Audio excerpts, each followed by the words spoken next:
Hi, today is March 31st, 2023, and I'm here with Todd Bensman. Todd, can you tell us a little bit about yourself and your book? Sure. I'm a senior national security fellow for the Center for Immigration Studies. It's a Washington, D.C. based think tank that deals with immigration policy in all of its forms.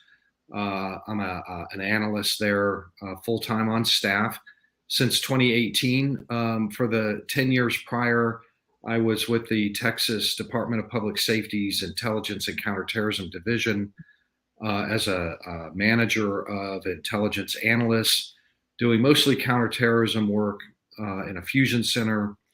And then prior to that career, I was a journalist for 20 plus years for newspapers. So kind of journalism to intel to back to something like journalism. And I've written 2 books since I've been out of the state service. One is America's Covert Border War, about the American response, Homeland Security response to the prospect of terrorist infiltration over that border, all the programs that have been put in place that have been secret up until now, revealed now in that book, along with the threat. And then most recently, my book released in late February, Overrun, how Joe Biden unleashed the greatest border crisis in U.S. history. It's self-explanatory there about the current border crisis now in its 3rd year. Yep. So I'm just going to show the book to people here. It's on Amazon. I'm sure it's other places as well. I own a copy, and I've not finished it, but it's quite fascinating. I heard about you through the Andrew Klavan show, and he had a 14-minute interview. Actually, I think he reposted it separately recently as a standalone because I think it's so important. It must have gotten a lot of good feedback.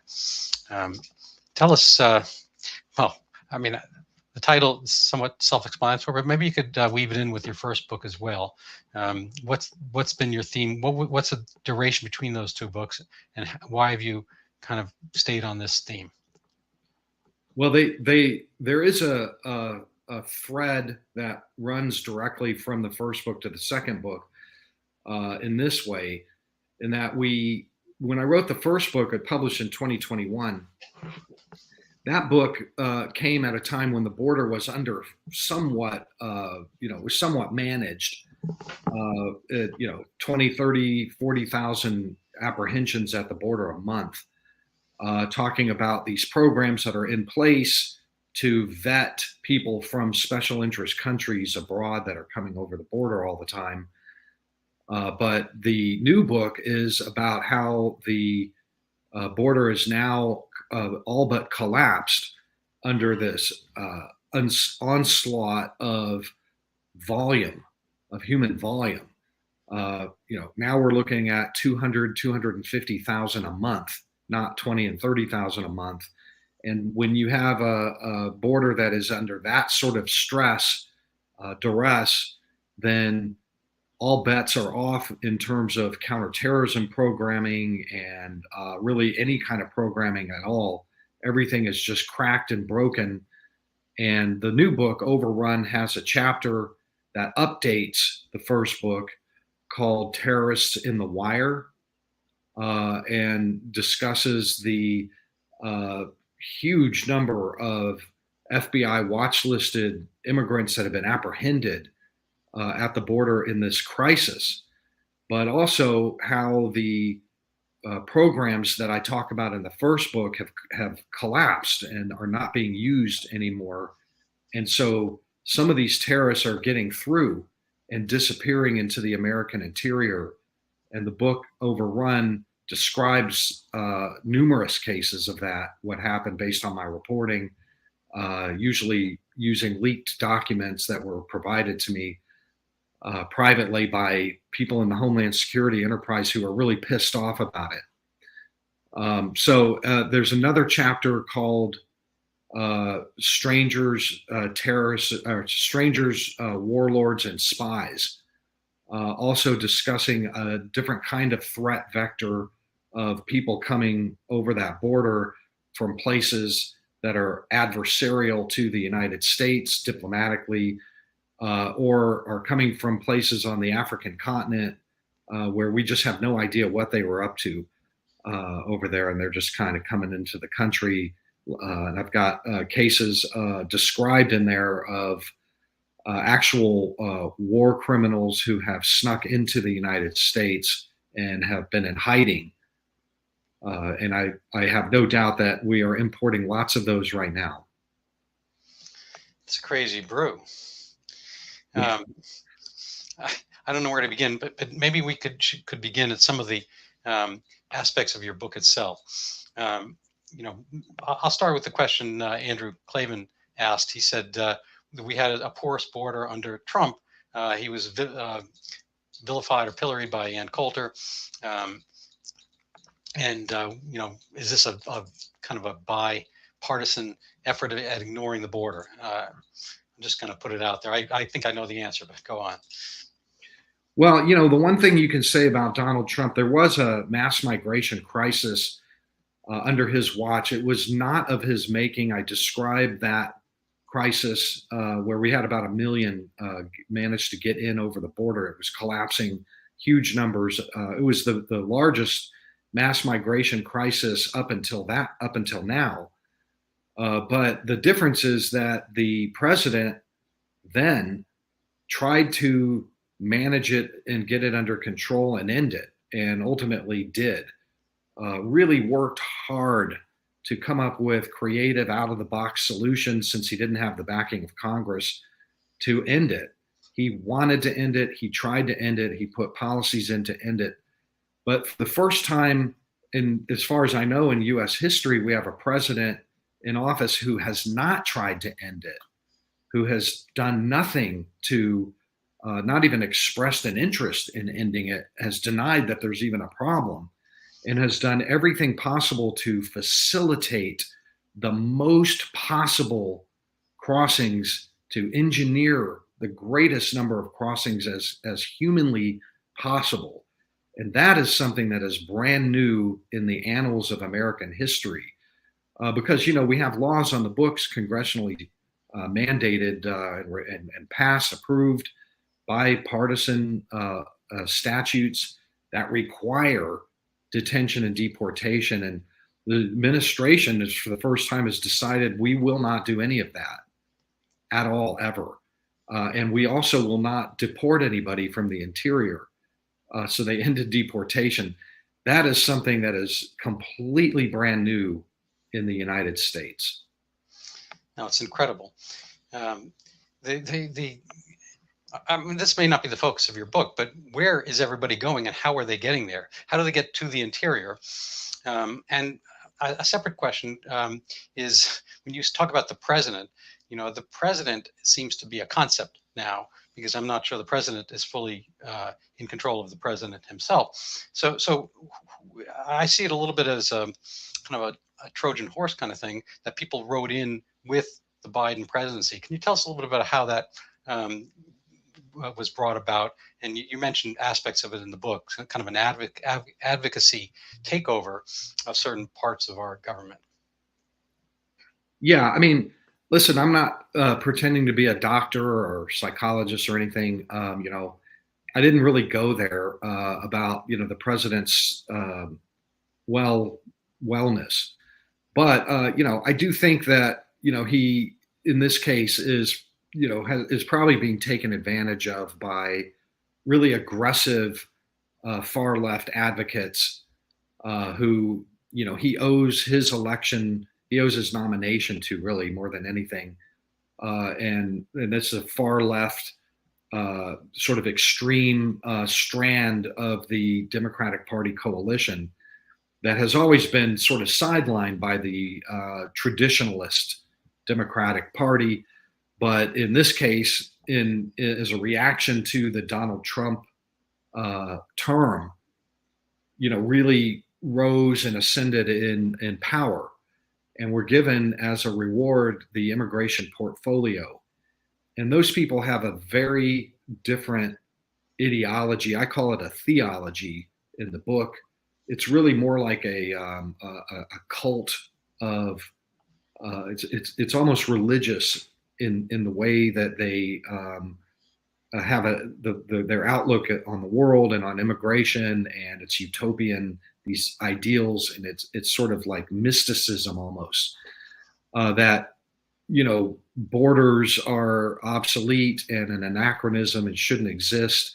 No nation has a right to control borders, that sort of thing. And those people got into power over the immigration portfolio, and are to this day. There were efforts that are, and I describe in a chapter of the book, White House Insurgency, where the more moderates tried to overcome them and retake the portfolio, but failed in the end because Mayorkas, the DHS secretary, is with those people, the fringe kind of progressive Bernie Sanders liberals over there. And so that's why what's happening is happening. I think, I don't know if the president is aware or to what extent he's aware of what's going on, but he's certainly okaying it or not standing in the way of it.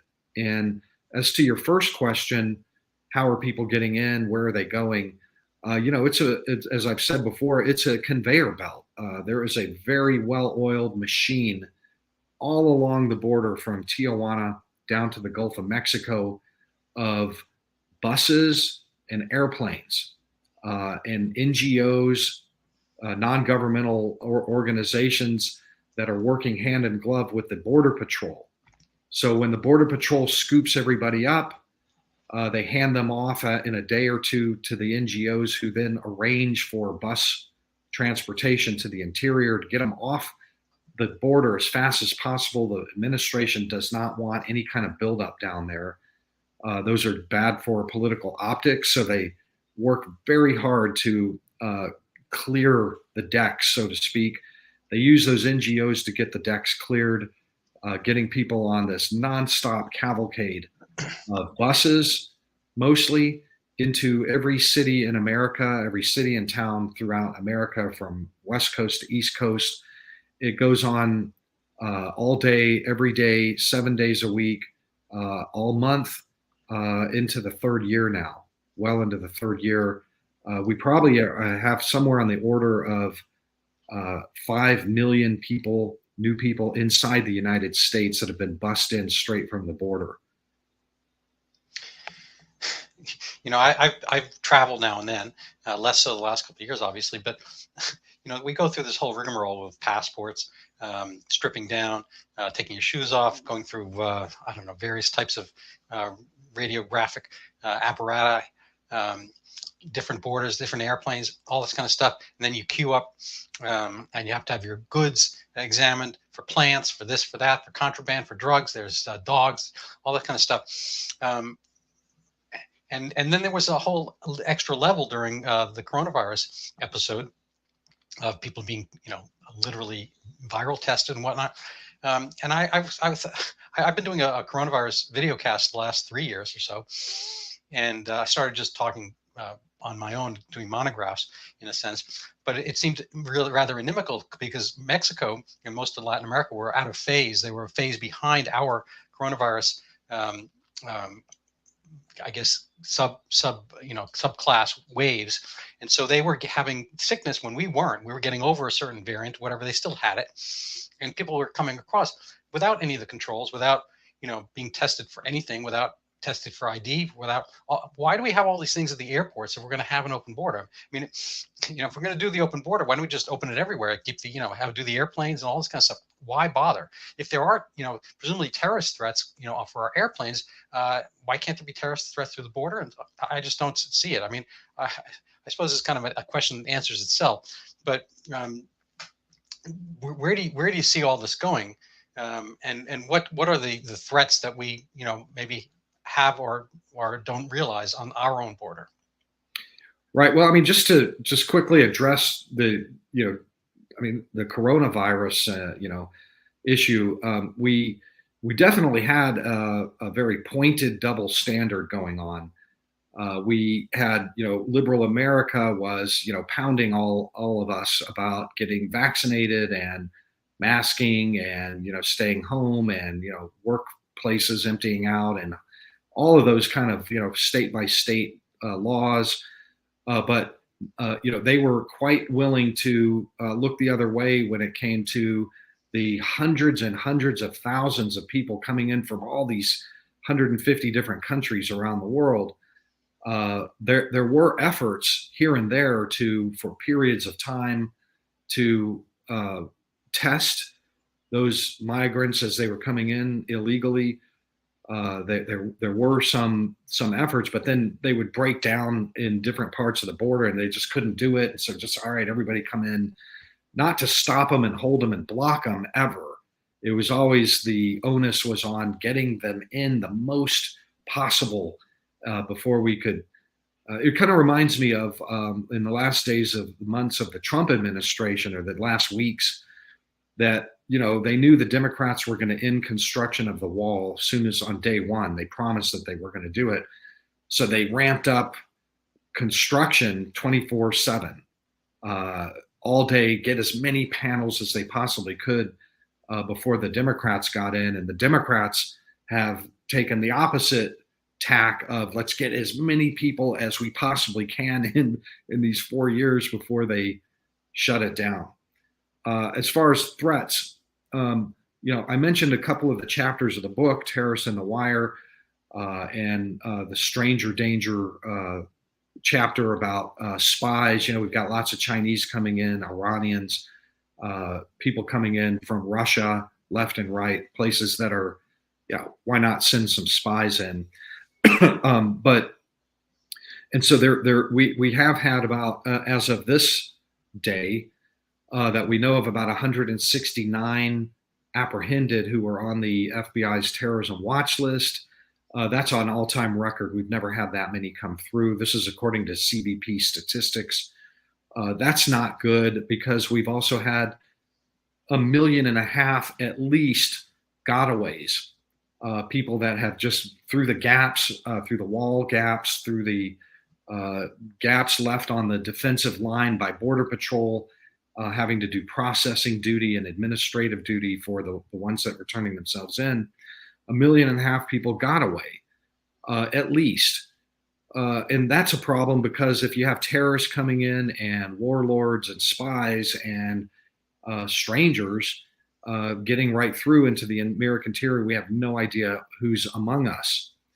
And we know for a fact that many of those people that run are running because they can't turn themselves in. They can't turn themselves in because they have criminal histories. They have already been convicted in America once and were deported under better times, more managed times anyway. And they're coming back because they can, and because there's no deportation in the interior anymore. So aggravated felons that are discovered in the interior are left in the interior. They will not let ICE deport them. And so that's another kind of little known threat to the United States, who these people are: gangbangers, murderers, rapists, child molesters. We know, we have a sampling of who is getting in by some of the ones that we catch. Thankfully, CBP has a public affairs arm.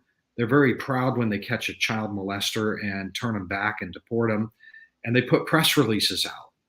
And if you go to the CBP website's press releases, you can just scroll miles and miles and miles of paper of all the child molesters and rapists and murderers that they did catch, and compare that to the 1.5 million, 2 million that got through. And you have an idea of what's in the country right now. We're going to be living with this horror for years and years to come, where we may never get them out. So the Soviets, there was, a lot of black humor during the Soviet Union, quietly. And one of the jokes was about the workforce, is that they pretend to pay us, we pretend to work. And I'm wondering if there's an analogy here for the actual Border Patrol people. I mean, I'm sure they're getting paid, with dollars, but I don't think they're getting paid with respect and honor, or kind of a task completion accomplishment aspect to their jobs, if in fact they are neutered, or they're supposed to just be crossing guards. So what happens to the morale? I mean, they pretend to pay us. I mean, they're not honoring us. We're going to pretend to work. Is there demoralization in the Border Patrol? What do they see their role as now? Babysitters, blind eye? Do they? Sure. Well, you have to remember, in chapter 4, the New Theologians goes into a lot of explanatory detail about the fringe Bernie Sanders progressive liberals that have control of the portfolio. And their ideology comes from a place of kind of an anti-police, an anti-police sentiment that we saw during the Antifa riots a lot, during the anti-Trump riots and the attacks on Trump rallies in 2020, first in 2016, but then all the way through the last election. And those people see Border Patrol and ICE agents as Nazis, and detention centers as concentration camps, and they call them that. And many of the Democratic primary candidates called it that. They were kowtowing to the ideology. They imported all of that ideology into their campaign rhetoric. And so now those people occupy top advisory roles in the White House and at the State Department and at DHS, and they just can't help that bleeds down in attitude toward the troops on the ground, the people that they called Nazi thugs, the people that they said, we will abolish ICE, we will reduce Border Patrol, we don't need to militarize the border, we need to demilitarize it. And those are the people in charge. And the guy at the top is Alejandro Mayorkas, who sat on the board of HIAS and was very involved in that world before he became the top dog at DHS. And they can't help themselves. They hate Border Patrol. It trickles down, and the Border Patrol hates them back, and the ICE agents hate them back. And that's what's going on for real. Right. So I've got a bundle of questions that cropped up. I'm going to put them all out to you. One is, what are these NGOs? Are they kind of, I assume they're getting tacit approval. Are they getting funding through the government? Are they kind of being able to monetize this crisis? We'll start with that one. Well, of course. So these are, I describe in the book sort of this constellation of non-governmental organization, nonprofits that are involved in refugee resettlement activity and helping new immigrants integrate, and they take donations. But those are the people and the organizations that benefit when you have huge surges of humanity come through. They benefit in this way. Some of them are being given $100 million federal contracts. Mm-hmm. So they're becoming fabulously wealthy. Catholic Charities comes to mind at the top of that list. They are working hand in glove with Border Patrol. They are together. They are part of the conveyor belt. They are an integral. And they are the ones who are, putting their advisors in the White House. So it's like a self-licking ice cream cone, the whole thing. And I call it an industrial, right. An advocacy industrial complex. One of my thrusts during my medical practice, I was in primary care, but in the 2000s, there was an act called the DATA Data Act. It had nothing to do with data. It was the Drug Addiction Treatment Act of 2000. And it was basically to bring Suboxone to medical doctors' offices. So I did a kind of a tapering Suboxone-oriented narcotic detox. And how does this relate? Well, one of the things I noticed was that what I came to call the methadone industrial complex. Methadone came about in the 70s under Nixon and I whatnot. know where you're going with this. But it's a self-perpetuating. There's a guy, David Osborne, who he wrote a book called Reinventing Government. It was a big thing under Clinton. They were going to reinvent government. And David Osborne's thesis, basically, which I don't think got enacted by the Clintons regime very much, but his thesis was that the police don't necessarily want crime to go away. The fire department doesn't necessarily want fire to go away completely because it takes away their raison d'être. And so, if I mean, frankly, fires have gone away. They're I think less than a tenth the number of fires there were in the 1970s. We have exactly the equal number of firemen. The Postal Service. I mean, we don't really need to have mail. I mean, people, I think if they could get $100 to stop getting all mail, I think everyone would, because they get email and there's really nothing that comes but mostly junk and whatnot. But I think we have equal number of postal carriers. We have equal number of firemen. These things are vestigial in a way, and they're self-perpetuating. So, as far as the methadone analogy, the methadone people, I don't think they're treating people, they're treating the addicts, but I don't think they really want narcotic addiction to go away. And they basically silo and profit by the fact that they still need their dose every day. I mean, Starbucks has the same model. They don't want people to get off caffeine, but at least they are an actual business that has to compete against other, things over time, potentially against the cannabis industry or whatever. But, what you have in a sense is a kind of a self-perpetuating machine that has its own interests and isn't necessarily looking, kind of for the, I don't want to misuse the word, I maybe say national interest or the interest of the people around them. Right. So, I mean, Eisenhower saw this back in the 50s and understood that when the generals came to the round table and said, we really are under threat from the Russians. We have all these threats that, there is going to be a defense industry behind them pushing that. And most of them are going to go to work for it afterwards. And listen, this is just part of the human condition. This is just, I mean, it's not complicated what's going on here to me. I don't think that we have to theorize too far beyond that those advocacy organizations profit in a huge way. Their executive profit, their staff members profit, and when Alejandro Mayorkas finishes his service, I have no doubt that he will end up on boards of directors of the biggest ones, getting his just reward for what he helped them do. I think to get to another industrial complex, the pharma industrial complex, there's kind of been regulatory capture in a sense. We've seen in the pharmacology, big public health nexus or conjoint enterprise, where there's a little bit of a revolving door.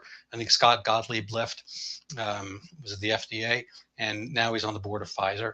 It was mentioned in that video that nobody can mention from Project Veritas involving Pfizer that it's important for the companies to, have enticements for those in the government. So I don't know whether necessarily is money changing hand in this regard, because I think it's more like you say, a theology and an aspect of having something that's more important than money. I'm going to give one quick anecdote. I had an older patient some time ago, and he would come in for his illnesses, but he loved the debate. And if it was quiet, we would have some time. And he was a one government guy. He was a kind of a Bernie Sanders type leftist and so forth. And he wants one world government. And I think that in a sense, some of these things are watering down. I don't think you can have a nation that has both open borders and a welfare system, for instance, because the enticements are always there. It might at some point self-equilibrate when we are as destitute as Venezuela, or having the same politics and whatnot. But is there kind of this kind of death by 1,000 drips aspect? I mean, is this getting back to my Trojan horse analogy? Is this a Trojan horse for changing our government, changing the nature of governments in general, and moving towards this world? Whatever that is, whoever that happens to be left in control. Um, I don't know. Do you see any aspect of that? And getting to the Well, regulatory capture. I mean, people, when I speak, people complain that I'm very depressing. They leave my talks depressed, but I think if there's this one kind of silver lining that I could offer is that I think that the empowerment of that segment that I talk about in chapter 4, the new theologians, is a temporary one. I think it will self-correct them out of power at some point. Mhm. That's what I hope. I think it should work. I think their empowerment is a kind of an overcompensating backlash to the Trump administration, Mhm. because on that side of the aisle, the um, the the emotion and hatred was phosphorescent in a way that we haven't seen really. I don't, and not in my lifetime.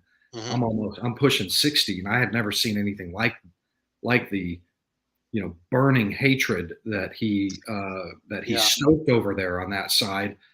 And so I think that it will self-correct. Remember, the Democratic Party, and I go through this ad nauseum in the book, that the regular Democratic Party, the mainstream of the Democratic Party, wants, likes, and acts for border security.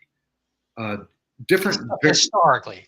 historically. I mean, it's I kind of think that they, I give them credit. I'm not a Democrat, but I give them credit for solidarity. Whatever happens to be the flavor of the month, they pretty much all go on that. they are all going on that for sure with this. But when Antifa placards started showing up in the Democratic Party platform, the official Democratic Party platform, that was a clue that something really unusual has happened. When Antifa chants at lootings and riots about immigration started showing up in Kamala Harris's campaign platform when she was running for Well, president. she's the border czar, isn't she? Right. Uh, you knew that something was just off kilter over there. Things had just, but then we also have seen, and I quote them in the book, that Barack Obama has come out recently saying this is unsustainable. What's going on at the border? Well, especially if they get delivered to Martha's Vineyard. Well, you're right. Yeah, I don't know where he was on that day when 50 showed up. I don't know if they quoted him, but So are those little stealth or I guess agitprop counter agitprop maneuvers, are those continuing? Are they working? Governor Abbott, Governor DeSantis, sending people to Observatory Hill, Washington, the vice president's residence, things like that, or are they just not getting covered? I think the government was trying to prosecute DeSantis for doing that, not getting like right. an informed consent or something like that. Where is that? Is there a movement still afoot on that? I mean, the busing is still going on. It's voluntary. Migrants, illegal immigrants that come over have the option. We'll provide you free bus fare to New York. We'll provide you free bus fare to Washington D.C. It's just kind of like, I guess it's not as much of a big deal now. But I pointed out during that period that uh, you know immigrants had been busing themselves by the tens of thousands to Massachusetts for 2 years already before that one with 50 on it showed up in Martha's Vineyard, and they'd been going to New York for a year and a half on their own volition for a long time, thousands and thousands and thousands, but nobody covered it, so nobody knew about it. I mean, Right. So let me just ask you historically, there was, I forget what year it was, but there was the Mariel boat ride, boat lift yeah, from that's right. Cuba, where literally, Fidel Castro, um, was irritated that we had we had a preferential admission policy, I guess, wet foot, dry foot, or whatever it was, to let people in from Cuba, as opposed to, I don't know, Guatemala or Honduras or Jamaica. Um, and so he didn't want people having this attractive nuisance of being able to leave his regime, his wonderful socialist paradise, for some reason they wanted to leave. So he said, you know what, fine, you love Cubans here, and he emptied out his prisons, which saved him some cash, got rid of some criminals and rapists and all that kind of stuff, and put them on the boat. And they came in droves. I forget the numbers exactly. Now, what was the aftermath in terms of crime? Do people, magically when they come here, do they absorb the American dream and start becoming, I don't know, newspaper salesmen, or I don't know, housing contractors or whatever? What exactly happened after the Mariel? Were people able to track them at all? And what was the the aftermath of kind of the snake swallowing the rat? Well, we got a classic movie out of it called Scarface. I think we can all be grateful for the movie Scarface, which is to say that, yeah, a lot of them went into criminal industries and enterprises and that sort of thing. But, I think the majority of the people that we're seeing crossing the border are economic migrants. They're coming to work for as long as they possibly can before they get kicked out. I think a lot of them assume at some point they'll be booted out. And that's really what's at play here. People want to work, they want to earn, and they want to send that money home. But what typically will become, what I think is going to happen, it's already happening, is that the vast majority, I think we've probably got about 5.5 million new people in the last 24, 28 months.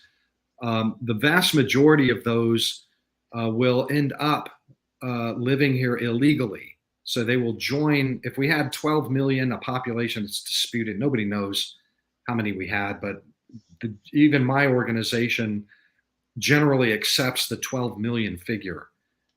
So now we know that we probably have 16 million that will be part of the illegal population. By the end of the Biden administration, it'll probably be 20 million.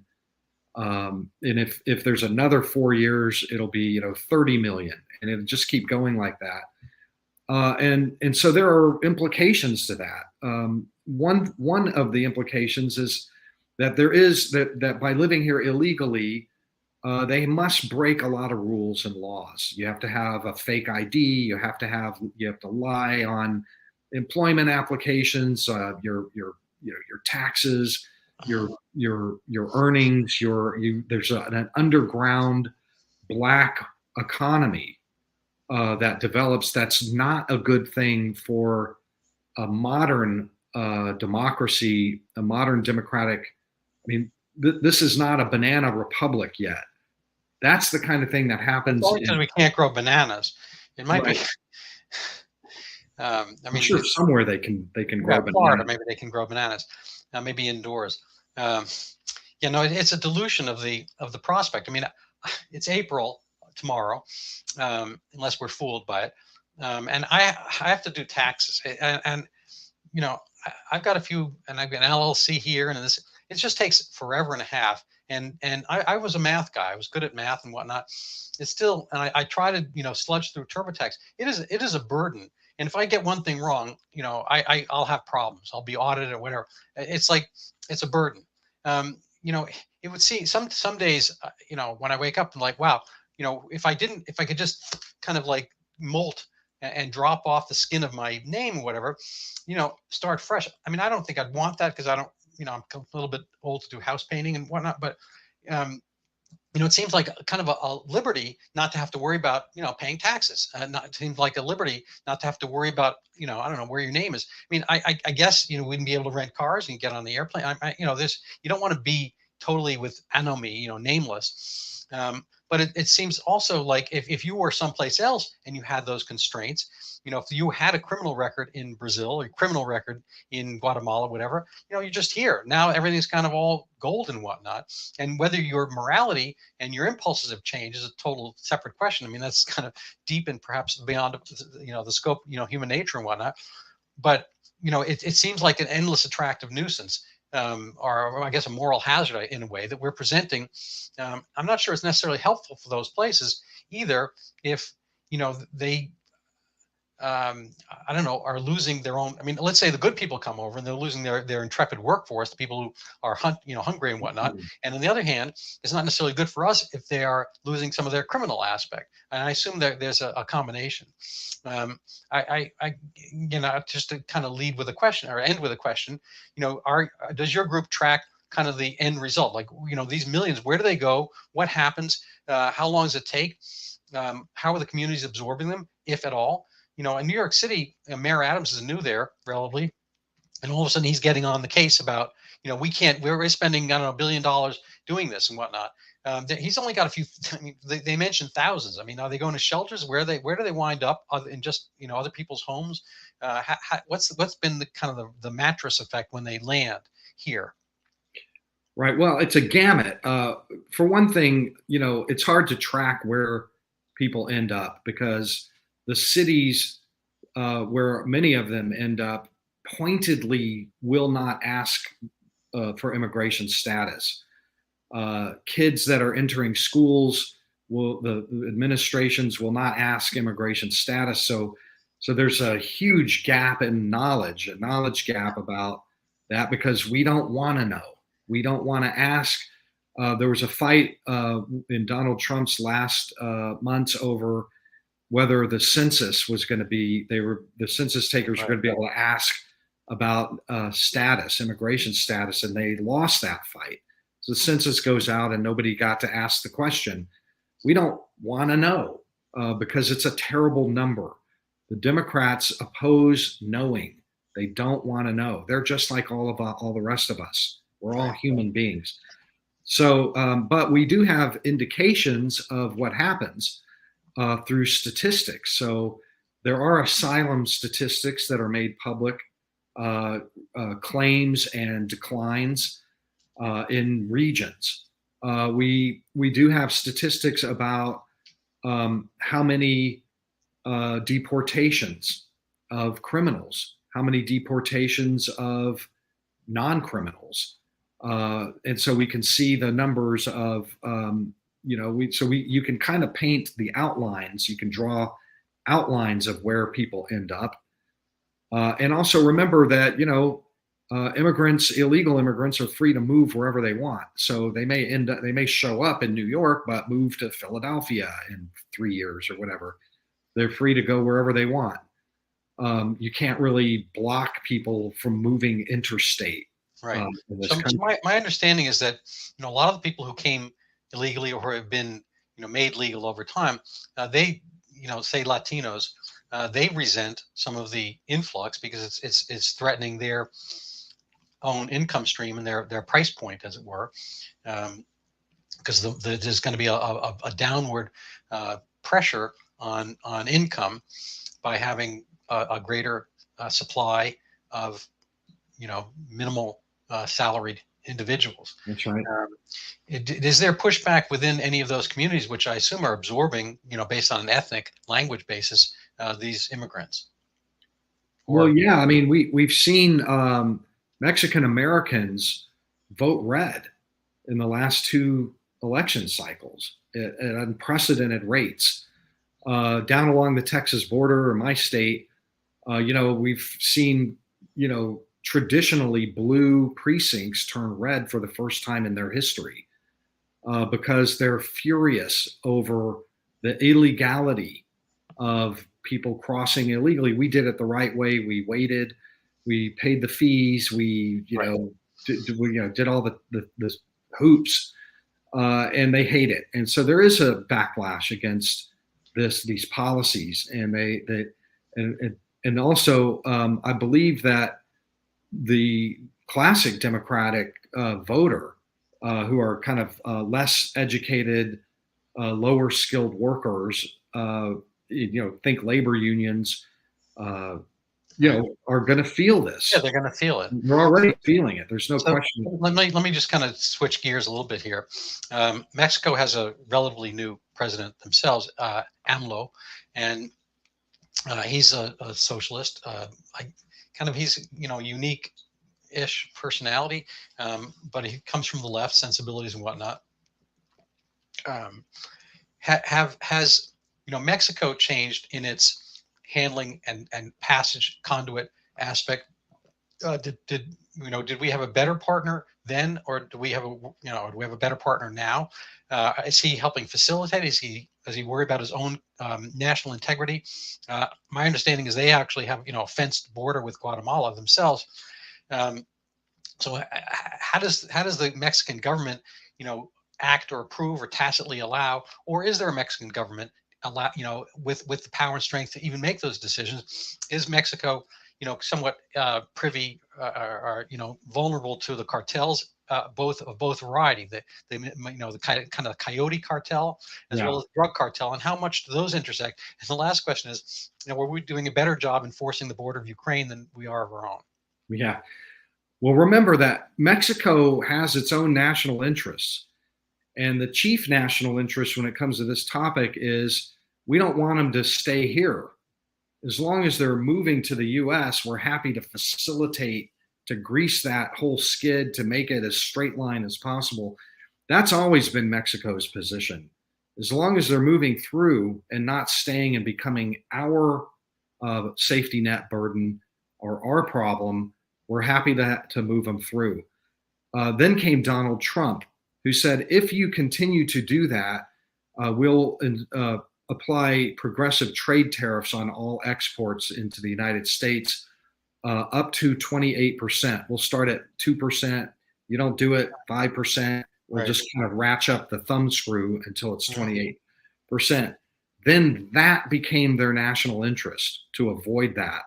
And then they started blocking migration over their southern border and deporting aggressively and breaking up caravans by force, terrible bloody melees down there.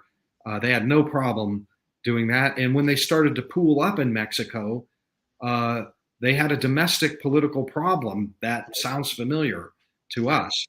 And so they started deporting. And that's down the line in South America and elsewhere, Central America, they were like, oh, we've got a problem with Mexico. Right. Let's stay. But they don't have that problem now. I mean, one of the, you have some really interesting vignettes in your book, and part is that is like the selfie culture, that people, take selfies once they're here. And it's like, it was that easy. And Yes. the other part of interest to me about your book was kind of a quote from a woman. She was kind of a more well-to-do woman from Honduras who, in a sense, had a better assessment or more up to date than many of the people here for the presidential debate. She was betting on Trump's loss. Get rid of Trump. He doesn't like us and so forth. And almost as if she were voting. She's literally voting with her feet, but or figuratively, I guess that would still be. But there was a lot more kind of interest in some of the nuances of our presidential debates, south of the border than perhaps here. And they sussed it out. They knew that a Trump defeat would mean exactly that. It would be la invitación, the invitation. And it's been that. Maybe you just comment on that briefly before we kind of circle around to get into our closing segment here. Well, it's absolutely true that the entire world is on the edge of their seats, literally, listening to every utterance from our presidents and our serious presidential contenders, the candidates. The whole world reports every single word, every nuance. Spanish language media is all over this because they have a very ravenously hungry audience throughout Latin America, and they pay attention, and their relatives in the US are paying a special attention. And so when I talk about the calculus, that there is the Democrats like to put up all these highly complex root causes and push factors and all the rest. It's none of that. None of that. Just get that out of your head. It's really a simple calculus. If I have to raise $10,000 to pay smugglers, I want to know that I'm going to get in and that I'm going to stay in. Right. Boom. That's it. And so when presidential candidates are saying you're going to get in and you're going to stay in, they're coming. And that's I think people were shocked. I think it was a few years ago. There was a truck. I think there was a fatality in one of these big kind of panel trucks or something like that, where there were, dozens of Vietnamese. I don't know if you recall that one, if I'm getting it right. I think they suffocated or something like that, or they, sweltered in a truck in the heat and whatnot. And there were multiple dead, and they were all Vietnamese. People were like, well, I thought those were coming from Mexico. But there's a whole, like you say, conveyor belt from everywhere. And, I guess one quick question is, where does the conveyor belt start? Why doesn't it just start in, I don't know, why don't they just fly to the northernmost city and just do that?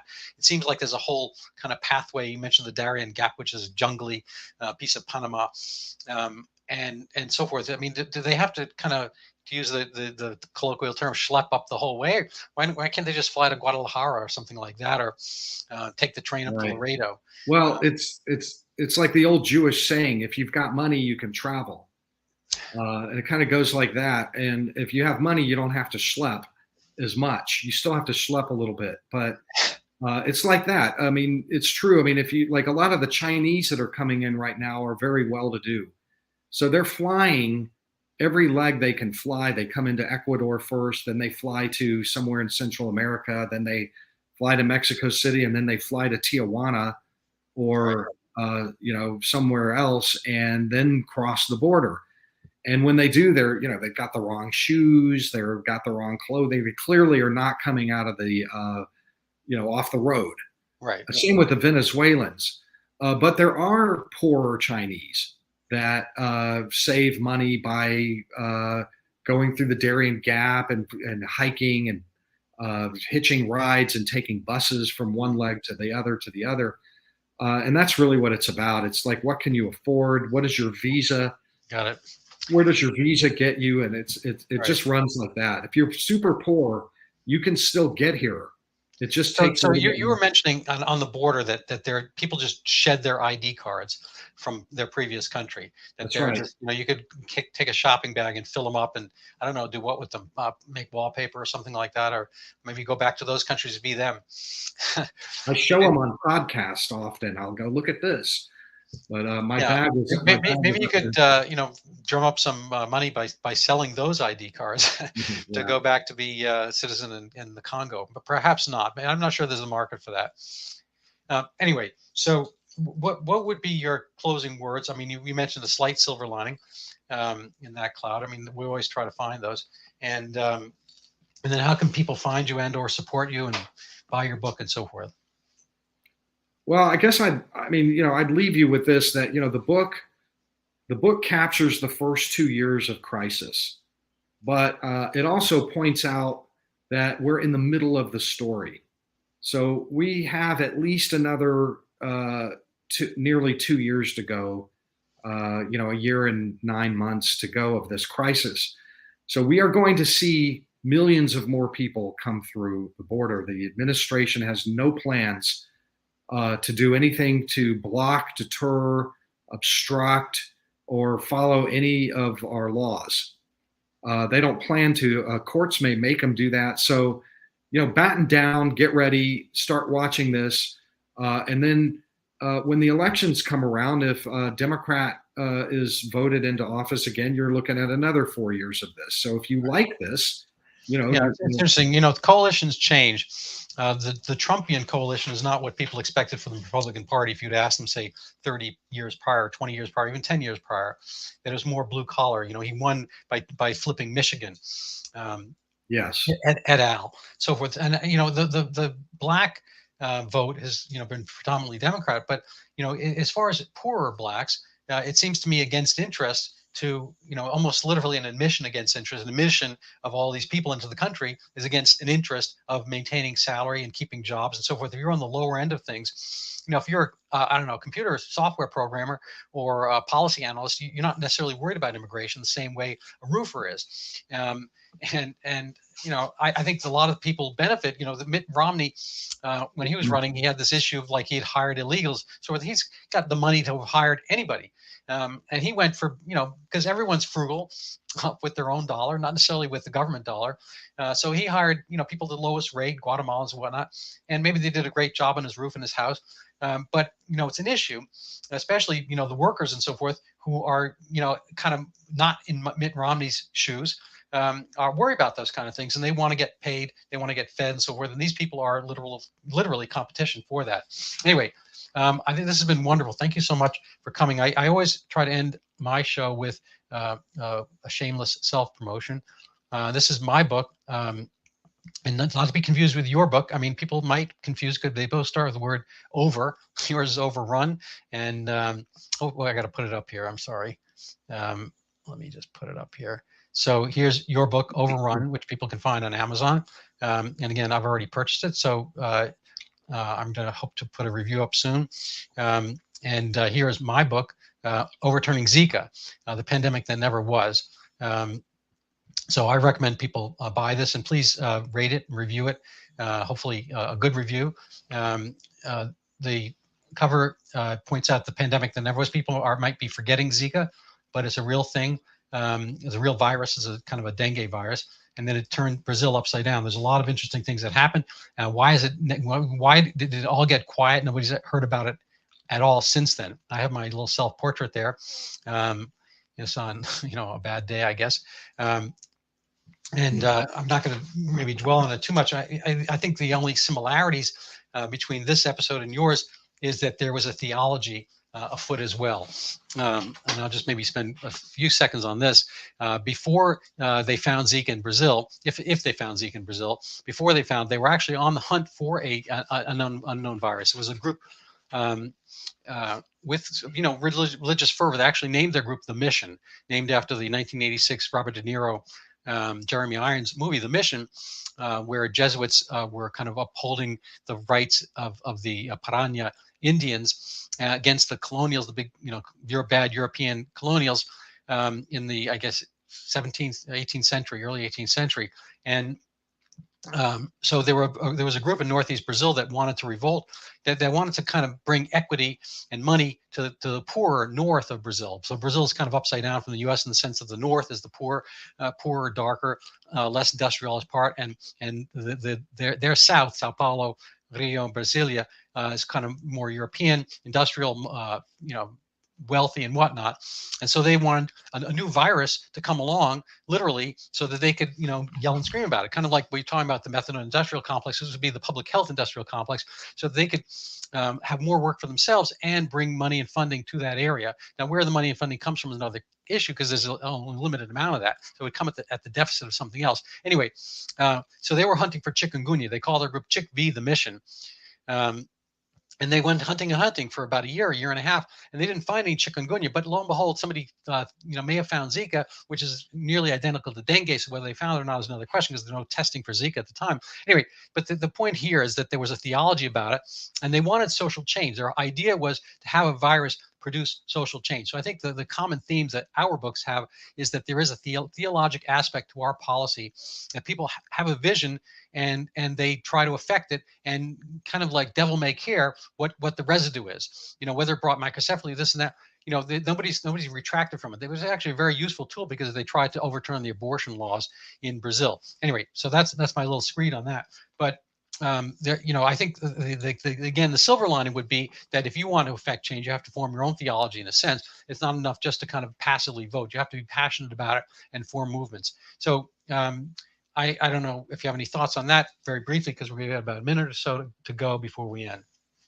No, I don't know much about that. I'll get your book. All right. We'll make a mutual review pact. Okay. And I'm going to call it a day. Thank you so much. If you want to hang around, we can chat for a minute or so. But